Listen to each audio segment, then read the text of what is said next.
think they know about this magical power of the bog, and they are using it with some bog bodies to that end. So I think that every bog body has a unique story, and they do really need teasing apart, because there are a range of different scenarios that we think we now understand. So, for example, one of our late Bronze Age famous bog bodies, though we didn't realise it for a while, is the Cladhallen mummy.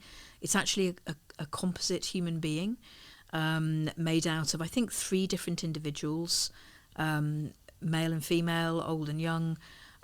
But the main body is older than the other bits that have been added to it, and looks as if it's been stored in a bog for a while.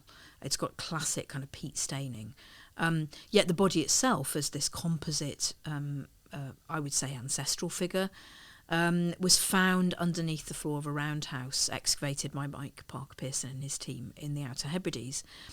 And that would suggest that they had used the bog with someone who died, who they wanted to kind of effectively curate beyond living memory, to create a kind of ancestral figure. So by the time they create that body to lie underneath a roundhouse and be a kind of guardian figure, I think, spanning generations, that body might be over 100 years old. There might be 3 or 4 generations have come and gone with the knowledge that that body was waiting for the right moment to be retrieved and made into this superhuman, I would say.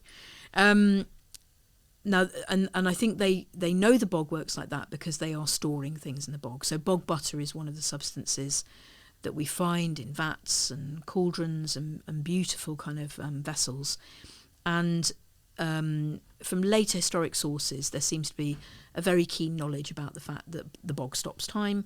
And if you want to put by a little bit of your dairy wealth for a time of need or dearth, the bog can help you cure that butter. But we know it was a way of storing up dairy wealth for a time of risk.